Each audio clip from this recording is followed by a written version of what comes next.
புத்தளம் நாகவிலிக்லு எரிக்கிளம்பிட்டி முஸ்லிம் மகா வித்தியாலயத்திற்கு தேவையாக இருந்த பாடசாலை கட்டிடம் இன்று திறந்து வைக்கப்பட்டது.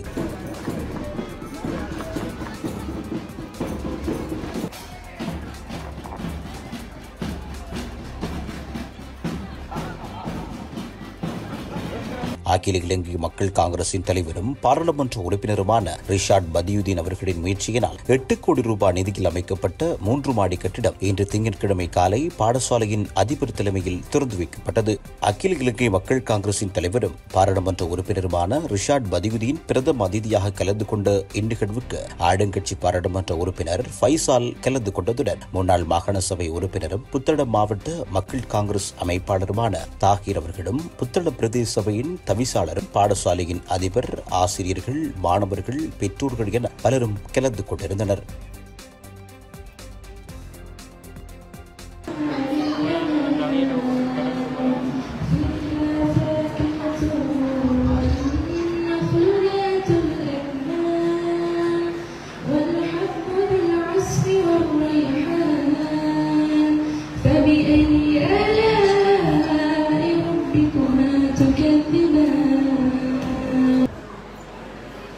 இந்த நிகழ்வு சந்தோஷமான நிகழ்வாக இருக்கிறது. ஒரு கட்டடத்தை கட்டுவது, அந்த கட்டடத்தை திறந்து வைப்பது என்பது இந்த அரசியல் வாழ்க்கையிலே பல வைபவங்களிலே கலந்து கொண்டாலும் இந்த கட்டடத்தை இன்று திறந்து வைப்பதிலே அல்ஹம்துலில்லாஹ் நான் மிகவும் சந்தோஷம் அடைகின்றேன். அதற்காக அதிபர் உட்பட பழைய கல்வி பணிமனை, ஏசிஎம்சி, இந்த நாகவில்லு கிளையினர், இபிஐஓ உட்பட யாரெல்லாம் இதற்காக உழைத்தீர்களோ உங்களுக்கு முதலிலே எனது நன்றியை இந்த இடத்திலே நான் தெரிவித்துக் கொள்கிறேன். இன்றைய அரசியல் சூழலை பற்றி எங்களுடைய பாராளுமன்ற உறுப்பினர் ஃபைசல் அவர்கள் அவருடைய அரசாங்கத்தை பற்றி இங்கு பேசிக்கின்றார். பிரதேச தவிசாளர் தான் ஒரு சுயாதீன உறுப்பினராக 2 பேரோடு வந்து தவிசாளராக நான் வந்து இந்த பிரதேசத்தை நான் ஆண்டு கொண்டிருக்கிறேன் என்று அவரும் பேசிவிட்டு சென்றார். எனவே 2 பேரும் 2 கட்சிகளை சார்ந்தவர்கள். ஒருவர் இந்த நாட்டுடைய ஆளுங்கட்சியை சார்ந்தவர், ஒருவர் இந்த பிரதேசத்துடைய ஆட்சியை தலைமை தாங்கி செல்லுகிற இன்னொரு கட்சிக்காரர்.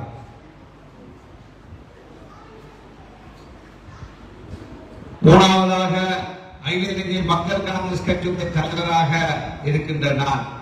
எனவே 3 கட்சிகள் இங்கே இந்த வைபவத்திலே கலந்து பேசிவிட்டு 2 பேர் சென்று விட்டார்கள். நான் இப்பொழுது பேசிக் கொண்டிருக்கிறேன். நான் சொன்னார் பெற்றோர்களையும் விழித்துக் கொள்ளணும். பெற்றோர்களையும் இந்த இடத்திலே கௌரவமாக நான் விழித்துக் கொள்கின்றேன். எனவே அரசியலுக்கு அப்பால் அல்லாஹ்வுடைய உதவியினால் நிறைய பணிகளை ஆற்றியிருக்கிறோம்.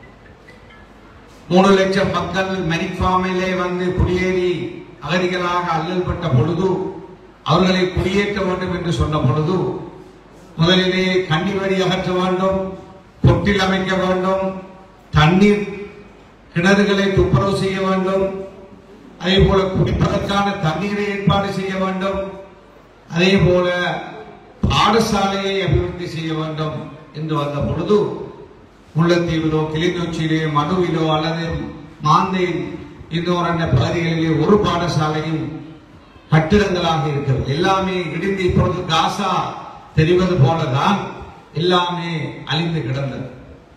இந்திய அரசாங்கத்தோடு அன்று நான் பேசி ஒரே நாளிலே 200 கட்டிடங்களை டெம்பரரியாக புனரமைத்து இருந்த இடத்திலிருந்து அந்த பாடசாலைகளை மீள அமைப்பதற்கான ஏற்பாடுகளை அன்று செய்யக்கூடிய வாய்ப்பு இந்த அரசியல் அதிகாரத்தினால் கிடைத்தது. ஒரு சில மாதங்களிலே 200 கட்டிடங்களை புனரமைத்து அந்த மாணவர்கள் தமிழ் சமூகத்துடைய அந்த பிள்ளைகளுடைய கல்வியை, அவருடைய ஆரம்பத்தை செய்வதற்கான அந்த வாய்ப்பு எனக்கு அந்த அமைச்சராக இருந்த பொழுது கிடைத்தது.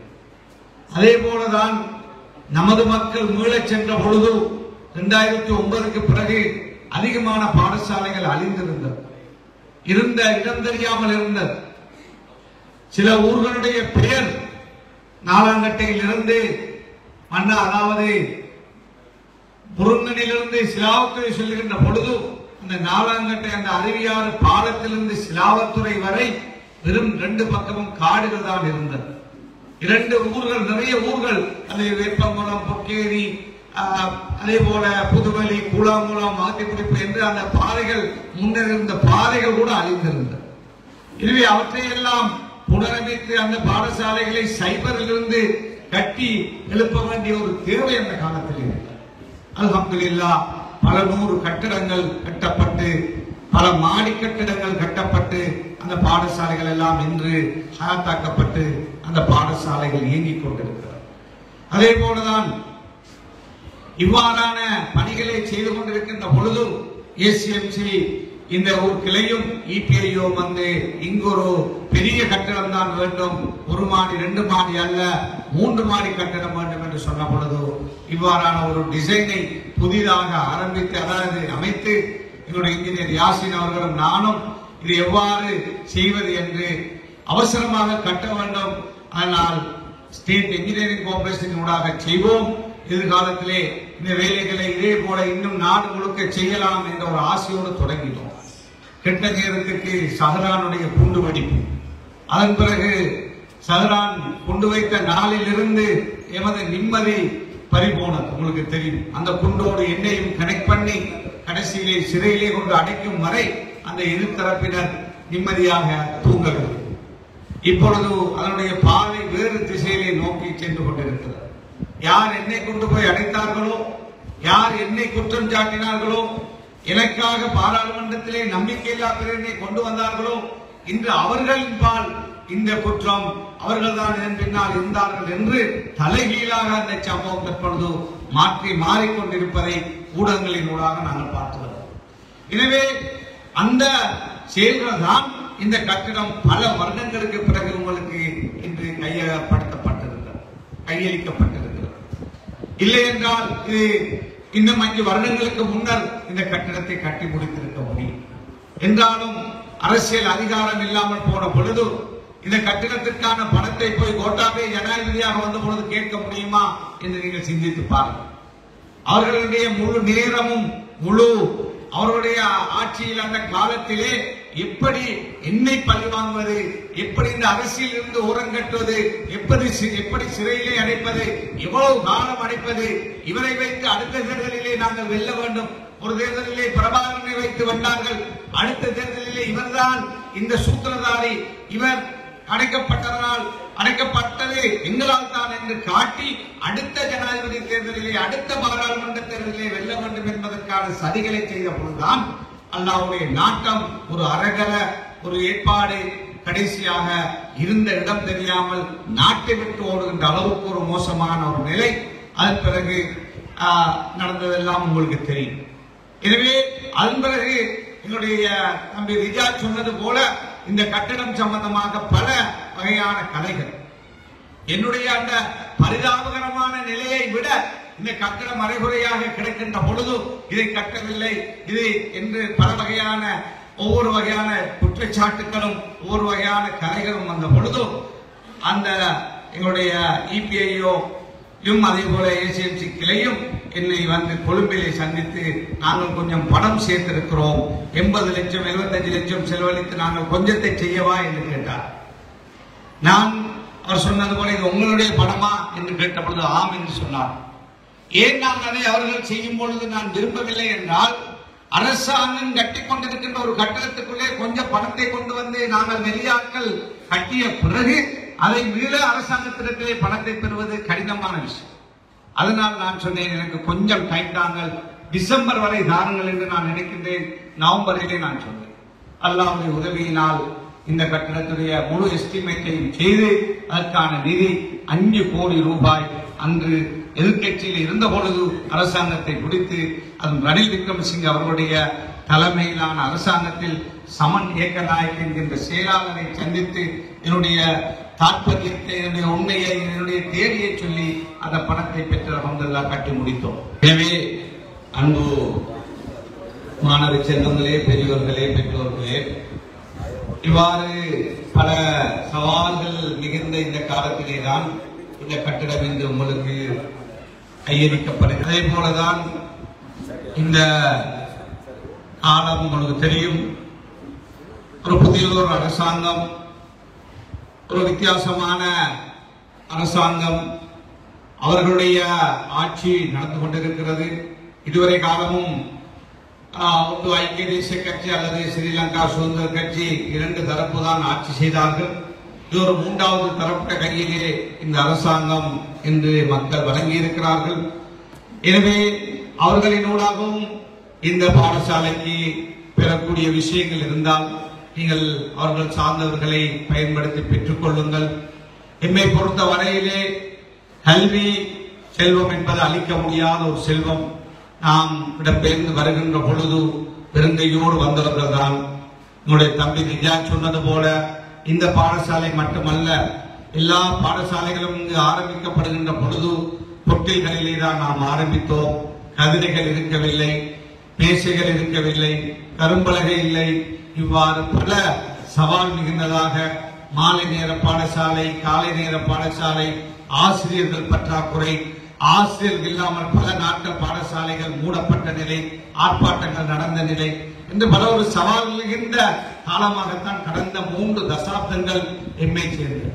அந்த வகையிலே இந்த ஊரை உருவாக்குவதிலே என்னுடைய மர்ஹூம் நூர்தீன் மசூர் அவர்கள் பெரிய தியாகம் செய்திருக்கிறார்.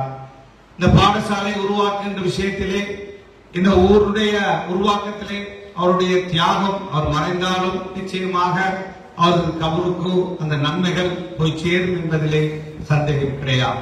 எனக்கு நல்ல ஞாபகம் இருக்கிறது. நான் பாராளுமன்ற உறுப்பினராக, அமைச்சராக இருக்கின்ற பொழுது அவர் அரசியலிலே, அதாவது அந்த தேர்தலிலே தோல்வியடைந்த பிறகு நம்முடைய உணேசுடைய தந்தை மஜித் சாரும் இன்னும் ஒரு சிலர், வரகத்துல்லா சாருடைய ஒரு சிலர் என்னை வந்து சந்தித்த பொழுது இங்குள்ள பாடசாலையிலே ஆசிரியர் பிரச்சனை இருக்கிறது, எமது பிள்ளைகளுக்கும் ஒரு சிலருக்கு ஆசிரியர் நியமனம் தேவை என்று வந்த பொழுது நான் அந்த அவர்களுடைய லிஸ்டை எடுத்துவிட்டு மசூர் ஹாஜியாருக்கு நான் போல் எடுத்தேன். அவர் சொன்னார், ரிஷாட், உங்களால் முடிஞ்சதை நீங்கள் கொடுங்கள், செய்யுங்கள், தேவை என்றால் ஊரிலே போய் அந்த பாடசாலையிலே வைக்க வேண்டும் என்றாலும் கொடுங்கள் என்று எனக்கு சொன்னார். அன்றைய அந்த காலம் அரசியலிலே நாங்கள் 2 பேரும் 2 துருவங்கள் போல பார்வையாளர்களால் பார்க்கப்பட்ட ஒரு காலம், 2 அணியும் வேறு அணிகள் போல பார்க்கப்பட்ட ஒரு காலம். என்றாலும் அவ்வாறான ஒரு உறவு அவரோடு அரசியலிலே நாங்கள் வேறு துருவங்களாக இருந்தாலும் இருந்தது. அதே போல அவர் மரணிப்பதற்கு ஒரு சில நாட்களுக்கு முன்னர் பாராளுமன்றத்திலே என்னை கண்டு அதாவது அவருடைய தலைவரோடு பாராளுமன்றத்திலே ஏதோ பேசிக் கொண்டிருந்து விட்டு வருகின்ற பொழுது என்னோடு வந்து என்னை அழைத்து உங்களுடைய ஏசிஎம்சி கட்சியை முன்னெடுத்து செல்லுங்கள் என்று சொல்லிவிட்டு சென்றார். அதுதான் என்னோடு அவர் கடைசியாக கதைத்த கதை. அதுக்கு முன்னர் அவர்களுக்கு இடையிலே என்ன கலந்துரையாடல் நடந்ததோ என்று தெரியாது. அந்த கலந்துரையாடல் முடிய வருகின்ற பொழுது என்னை பார்த்து சொல்லிவிட்டு சென்றார். எனவே ஒரு சில நியமனங்களை நான் வழங்கிய பொழுது அந்த நியமனங்கள் அந்த காலத்திலே பேசுபொருளாக அன்றிருந்த தமிழ் அரசியல் தலைமைகள் அங்கு கேள்வி கேட்ட பொழுது அந்த நேரத்திலே அவர், நாங்கள் 2 பேரும் எதிர்த்தரப்பாக இருந்தாலும் அந்த நேரத்திலே அமைதி காத்து அந்த இடத்திலே நான் செய்த அந்த செயலை பிழையென்று சுட்டிக்காட்ட வந்தவர்கள் அந்த இடத்திலே வெற்றி பெறாமல் இருப்பதற்காக அந்த இடத்திலே அவர் அமைதி காத்து அந்த கௌரவமாக நடந்து கொண்டார். இது இவ்வாறான நல்ல தொடர்பு எங்களுக்கிடையிலே இருந்தது. அரசியலிலே ஆளுக்கு ஒரு பாதையிலே நாங்கள் சென்றோம். என்றாலும் இவ்வாறான நல்ல பணிகள் இன்று அந்த 500 ஆசிரியர்களை அன்று நாங்கள் வழங்கியதனுடைய தாக்கம் நான் கண்ணால் கண்டேன். எமது மக்கள் மீள்குடியேறிய பிறகு அந்த பாடசாலைகளிலே ஆசிரியர்களும் இல்லை, அதிபர்களும் இல்லாத பொழுது நாங்கள் வழங்கிய அந்த ஆசிரியர்கள் தான் அதிபர்களாக, பதில் அதிபர்களாக, ஆசிரியர்களாக இருந்து அந்த பிரதேசத்திலே மீள கல்வியிலே ஒரு புரட்சி வருவதற்கு காரணகர்த்தாக்களாக இருந்தார். எனவே இந்த அரசியல் பயணம் எல்லா துறையிலும் எமக்கான பணிகளை செய்வதற்கு எம்மை ஊன்றிருக்கிறது, அதற்கான சந்தர்ப்பத்தை தந்திருக்கிறது. இன்று அல்ஹம்துலில்லாஹ் ஒரு அரசியல் கட்சியை உருவாக்கி நாடு முழுக்க இந்த பணி நடந்து கொண்டிருக்கிறது. 2 தினங்களுக்கு முன்னர் நாங்கள் ஒரு வேலை திட்டத்தை ஆரம்பித்தோம். எதிர்கட்சியில் இருந்தாலும் எங்களால் பெரிய அபிவிருத்திகளை இப்பொழுது செய்ய முடியாவிட்டாலும் அபிவிருத்திகளை இந்த அரசு செய்கின்ற விஷயங்களுக்கு நாங்கள் எந்த தடங்களையும் செய்கின்றவர்கள் அல்ல. அதே போல நாங்களும் எங்களது கட்சி எதையாவது செய்ய வேண்டும் என்று இந்த வருடம் ஓலவழியிலே 9 எடுத்த மாணவர்களை, அதே போல 7 வழியிலே 3 எடுத்த மாணவ செல்வங்களை நாடளாவிய ரீதியிலே கௌரவப்படுத்துகின்ற ஒரு வேலை திட்டத்தை எங்களுடைய கட்சி கல்வி பிரிவு எங்களுடைய ஹுசைபத் அவர்களுடைய ஊரை சேர்ந்த டாக்டர் ஹில்மி மொய்தீன் பாபா தான் அதற்கான பணிப்பாளர். அந்த அடிப்படையில் நாங்கள் முன்னெடுத்து வருகிறோம். இன்று நான் என்னுடைய போனை பார்க்கின்ற பொழுது ஒரு விஓஜி, அதே போல ஒரு டாக்டர், அதே போல யூனிவர்சிட்டி லெக்சரர்ஸ் எனக்கு அப்ரிசியேட் பண்ணி அனுப்பியிருந்தார்கள். எங்களுடைய பிள்ளைகளும் இவ்வாறு உங்களுடைய அந்த கௌரவங்களை பெற்றார்கள். எந்த ஒரு அரசியல் கட்சியும் செய்யாத ஒரு பணியை நீங்கள் செய்திருக்கிறீர்கள். இது பிள்ளைகளுக்கு மோட்டிவேஷனாக, பெற்றோர்களுக்கு ஒரு கௌரவமாக, அதே போல எதிர்கால பிள்ளைகளும் தாங்களும் அந்த கௌரவத்தை பெற வேண்டும், நமது பெற்றோர்களை மேடையிலே கௌரவப்படுத்த வேண்டும் என்று உணர்த்துவதற்கான ஒரு செயலாக பார்க்கிறோம் என்று எனக்கு ஒரு சில மெசேஜ்கள் வந்திருந்தது. எனவே அவ்வாறான நல்ல பணிகளை எங்கிருந்தாலும் நாம், அது அரசியல் எதிர்கட்சியாக இருக்கலாம், ஆளுங்கட்சியாக இருக்கலாம், அல்லது அரசியலில் இல்லாமல் போகலாம், நாங்கள் அவ்வாறான நல்ல விடயங்களை செய்கின்றவர்களாக நாம் எம்மை ஆக்கிக்கொள்ள வேண்டும். ஒன்றை நான் சொல்ல முடியும், இந்த அரசியல் பயணத்திலே நாங்கள் செய்கின்ற நல்ல பணிகளுடைய நன்மைகள் நிச்சயமாக யாரெல்லாம் உதவியாளர்களாக எங்களுக்கு இருந்தீர்களோ, இருக்கிறீர்களோ, அல்லது உதவி செய்கிறீர்களோ அவர்களுக்கும் நிச்சயமாக இந்த கட்டடமாக இருக்கலாம் அல்லது செய்கின்ற எல்லா நல்ல பணிகளுடைய நன்மைகளும் இன்ஷா அல்லாஹ்வுடைய பங்கு உங்களையும் வந்து சாரும். இந்த எத்தனை பேர் கபரிலே இருக்கிறார்கள், அவர்களையும் போய் சேரும் என்பதிலே சந்தேகம் கிடையாது என்று கூறி என்னை அழைத்தமைக்கு நன்றி கூறி இன்ஷா அல்லாஹ் எம்மால் முடிந்த நல்ல பணிகளை எதிர்காலத்திலும் இந்த மண்ணுக்கும் மக்களுக்கும் பாடசாலைக்கும் எங்களால் முடிந்தது இன்ஷா அல்லாஹ் செய்வோம் என்று கூறி இந்த சந்தர்ப்பத்திற்கு நன்றி கூறி விடைபெறுகிறேன். என்னுடைய நஜிமி சேவைக்கு நான் சொல்ல மறந்துட்டேன். அவரும் என்ன இருக்கிறவங்க இல்லை, அவருக்கு நிலைமை தெரியாது. இவங்க நான் எங்கிற யாராவது ஒருத்தர் அதிக சொன்ன உடனே இருந்து எனக்கு போல் எடுப்பார். சரி, நடக்குமா நடக்காதா பெரிய கஷ்டமா இருக்கு சார், இங்க இருக்கிறது எனக்கு எப்படியாவது முடிச்சு தரணும்னு சொல்லுவார். எனவே அதே போல நிறைய பேர் நான் ஒருவராக சொல்ல விரும்பவில்லை, நிறைய பேருடைய தியாகம் பின்னால் இருக்கிறது. எல்லோருக்கும் அல்லாஹ்வுக்குரிய கூலியை கொடுக்க வேண்டும் என்று வேண்டி விடைபெறுகிறேன். நன்றி.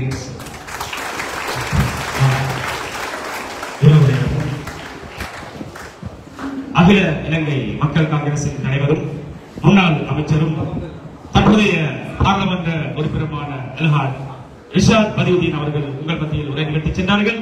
உண்மையில் அரசியலில் நாங்கள் 2 துருவங்களாக இருந்தாலும் சேவையில் ஒன்றிணைந்தோம் என்ற அந்த கருத்தை இங்கே சொல்வதில் பாராட்டத்தக்கது. எனவே அவர்களுக்கு நாங்கள் நேரத்தில் நன்றியை தெரிவித்துக் கொண்டு இறுதியாக இந்த நிகழ்ச்சியிலே ஒரு கசிதாவை தருவதற்காக தரம் 8 மாணவர் குழுவை மேடைக்கு. மனிதனுக்கு மனிதன் நன்றி செலுத்தாது, இறைவனுக்கு நன்றி செலுத்த மாட்டார். எங்களோட முன்னாள் அமைச்சர் அவர்களும் விடுத்து பேசினார். இங்கு முன்னுக்கு இருக்கின்ற அனுபவசாயிகள் எங்களோட மாநில உறுப்பினர் தாய்ச்சமன் அவருக்கும் தெரியும். இந்த விழாவை நடத்துவதற்கு காலை 8 மணிக்கு பேக்க தூண்டுறவர் 12 மணிக்கு அந்த பேக்கோட முடிவார். நமக்கு பின்னால் நானும் தெரியும், எங்களோட கோட்டை கல்விப்பளிப்பாளர் அவருக்கும் தெரியும். அங்க எத்தனை சிரமத்தை நாங்க எதிர்கொள்ள வேண்டும். எங்களோட அமைச்சருக்கு, முன்னாள் அமைச்சர் அவர்களுக்கு நாங்கள் பிரமாண்டமான ஒரு விழா ஏற்பாடு செய்யத்தான் இருந்தோம்.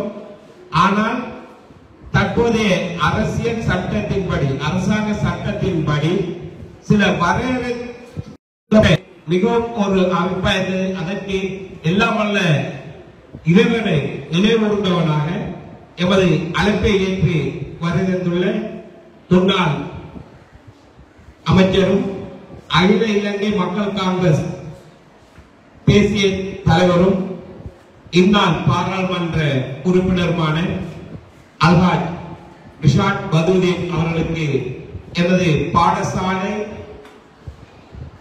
அதிபர், ஆசிரியர்கள், பாடசாலை அபிவிருத்தி சங்கம், பழைய மாணவர்கள், பெற்றோர்கள், எமது ஊர் சார்பான மனமார்ந்த நன்றிகளை தெரிவித்துக் கொள்வதுடன் எதிர்காலத்தில் இதைவிட சிறப்பான சேவைகள் எமது ஊருக்கும் பாடசாலைக்கும் கிடைக்கும் என்ற நம்பிக்கையுடன் அவருடைய வருகைக்கு நன்றியை தெரிவித்துக் கொள்கின்றேன்.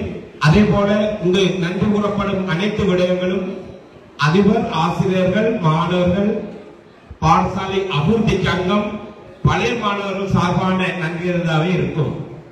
அடுத்ததாக எமது அழைப்பை ஏற்று வருகின்ற புத்தளம் மாவட்ட பாராளுமன்ற உறுப்பினரும்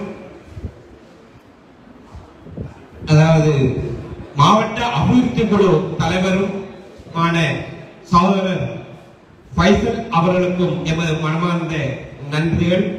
அதே போல எமது வளையத்தின் எமக்கு பொறுப்பான வளைய கணிப்பெடுப்பாளர் எமக்கு எத்தனையோ வகையில் அவர் வருகை தராவிட்டாலும் எத்தனையோ வகையிலே அவர் எங்களுக்கு பல ஆலோசனைகளை கூறி இந்த விழாவை சிறப்புற நடத்துவதற்கு பல வழிகளில் உதவி செய்தார் எமது வளைய கணிப்பெடுப்பாளர் பிரசாத் சேர் அவர்களுக்கும் வருகை தராததால் அவருக்கும் இத்தருணத்தில் நன்றிகளை தெரிவித்துக் கொண்டு அதே தருணத்தில் எமது பிரதேச கோட்ட கல்விப்படிப்பாளர் நௌசா சார் அவர்களுக்கும் எமது மனமார்ந்த நன்றிகள்.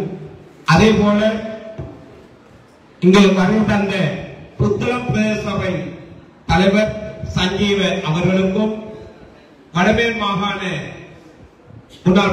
முன்னாள் வடமேல் மாகாண சபை உறுப்பினர் அஹாத் தாஹிர் அவர்களுக்கும் பொறியியலாளர் தேவா விதானகே அவர்களுக்கும் புத்தள பிரதேச சபை உறுப்பினர் ஷாஹித் பிஷா அவர்களுக்கும் புத்தள பிரதேச சபை முன்னாள் உறுப்பினரும் இபிஐஓ உறுப்பினருமான ரிஜாஜ் அவர்களுக்கும் இபிஓ சார்பாக வரவேற்றுள்ள தஸ்லீம் ஆசிரியர் அவர்களுக்கும் வர்த்தகர் சபாடி அவர்களுக்கும் வடமாகாண பொதுத்தேவை ஆணைக்குழுவின் உறுப்பினரும் எமது ஊரின் மூத்த ஆலோசகருமான நாசர் அவர்களுக்கும் எமது அழைப்பை ஏற்று இங்கே வருகை தந்த புத்தளம் ஆசிரியர் வளாக முன்னாள் பயிற்சியாளர் நவாசர் அவர்களுக்கும் முன்னாள் ஆசிரியர் ஆலோசகர் நிஜாம் சார் அவர்களுக்கும்